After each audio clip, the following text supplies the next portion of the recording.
these conversations about manuscripts is interesting, and this is my theory, and this is not a scholar, okay? This is not academic. This is my theory. The proliferation of the Bible in the world has caused massive spikes in literacy. I think that's a fair statement. Mm-hmm. Specifically, the Reformers wanting people to read, and that is what helped a lot of the known world to read, because we wanted them to read the Bible, right? Yeah. Is that a fair statement?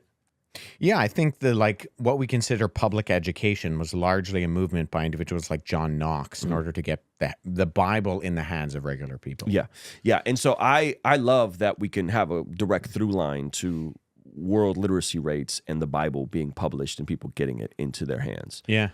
But we know that antiquity, they weren't as literate.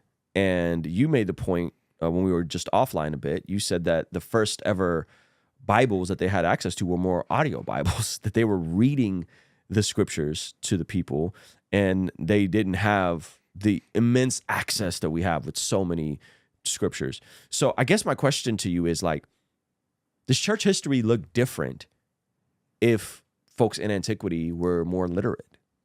I mean, it's an interesting hypothetical, potentially. So my doctoral research is in what's called scribal features and reader's aids. Okay. And so paratextual features are everything around the text. So I'm not a textual critic because textual critics do work with the text, and I do work with everything but the text. Okay. So ancient Greek, Coptic, Latin, if you go back into antiquity, they're all what's called scripta continua, all capitals, no spaces between words, and little to no punctuation. Okay. So if you look at something like Codex Sinaiticus, you'll see it just looks like a long string of text in a line, right? And it all looks like one paragraph. Like the entire column looks like one paragraph.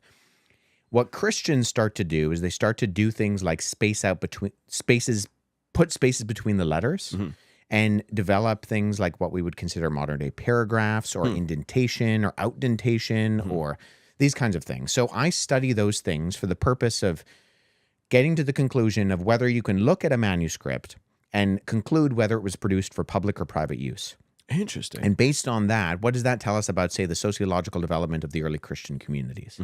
So based on these paratextual features, I'm actually arguing that the vast majority of manuscripts that were produced of the New Testament within the 2nd and 3rd century were actually produced for public reading use. And the reasons I point to the evidence of that is because these developments within these Christian scribal habits in particular, they lend themselves to public reading easier. Okay. So if you're going to stand in front of a congregation for like the liturgy of the church, and you're looking at what is just all the letters strung together, that's harder to read than if you start to put spaces between letters and individual words, and you start to develop even subject headings or verse divisions we start to see.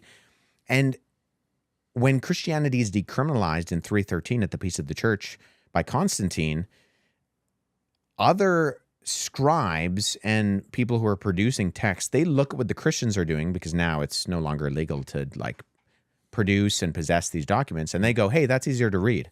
Why don't we do that? And that's actually what starts to develop the standardization of things like paragraphing or subject headings, or in a lot of non-religious literature in the ancient world. It's the Christians who pioneer these things for languages like Greek and Latin. Yeah. And so in that sense, the earliest Bibles were audio Bibles, in that the majority of people, probably only like less than 5%, closer to between 1% and 3%, were actually literate in the Roman Empire. Wow. Now, that's in like something like Greek. Now, Jews within Roman-occupied Judea, they would have had some semblance of literacy, like a very, very small base level in like Hebrew for the reading of like religious liturgy. They would have been speaking Aramaic, but they almost certainly would have been, they had some understanding of Greek.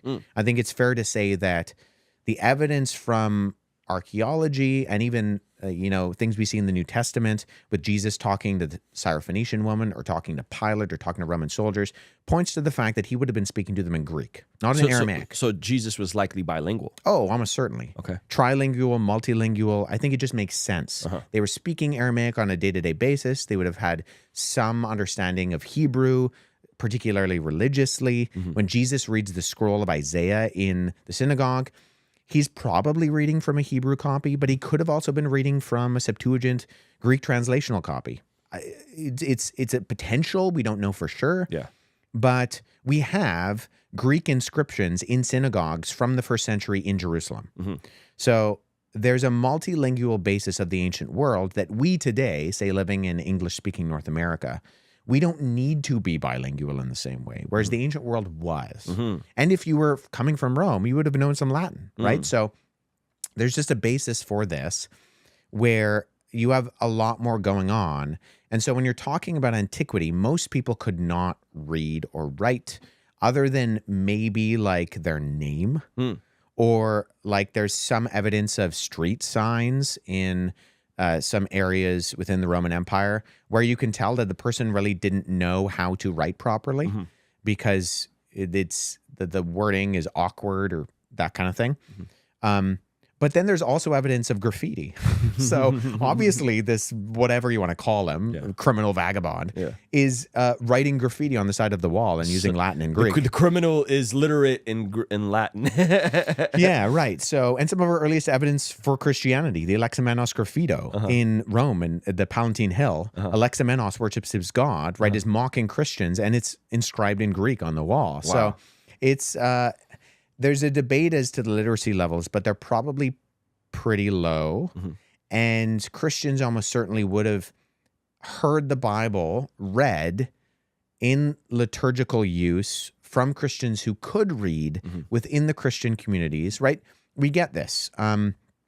When the letter of back and forth from Pliny to Trajan talks about them meeting on the first day of the week and singing a hymn as to Christ, as to a God.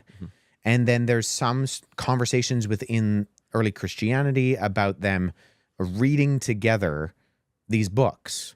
Or I think it's Justin Martyr who talks about the fact that they get together as Christians. And I think he specifically mentions Sunday, if I'm not mistaken, as the day, the Kurioke Hemera, the day of the Lord, where they meet.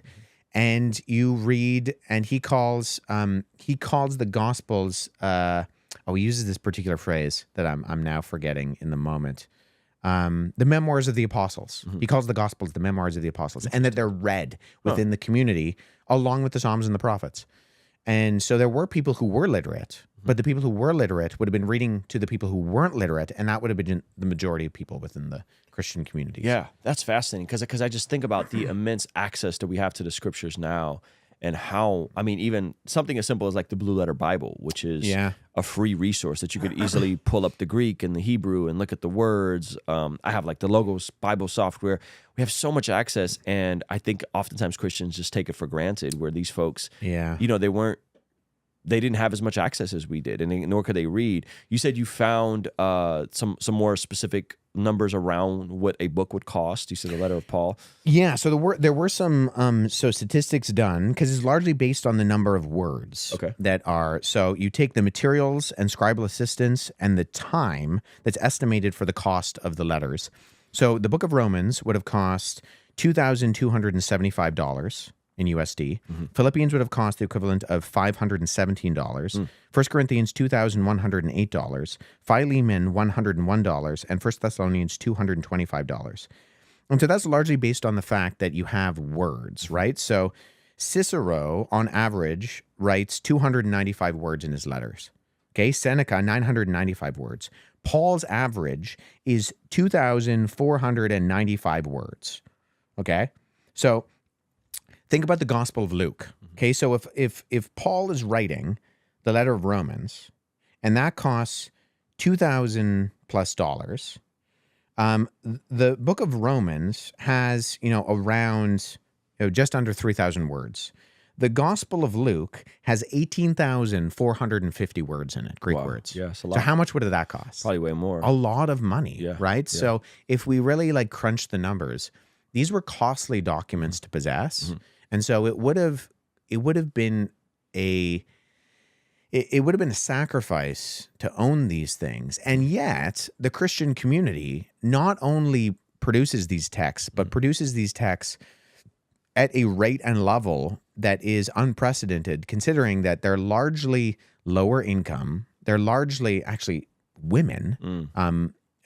Statistically, although the Roman Empire was mostly male, Christian communities were astatistically female, and there are a number of reasons for that. You know, it gave women agency. Women were being, as babies, left outside. You know, the Roman exposure was something that they did. They would leave them outside the city gates or in garbage dumps, and a lot of these were girls, and the Christians would go and save them. So the Christians just had higher populations of young women who grew up in the communities. One of the earliest accusations of Christians was that it was the religion of slaves, children, and women, because it gave these people agency, right? So they were predominantly lower income, although not exclusively, like there are caveats to all these. They were largely women, and they were largely uneducated, and yet they produce texts at a similar or analogous rate to the broader kind of elite book production culture that's floating around in the Roman Empire of upper educated, literate, higher, income level men. Wow.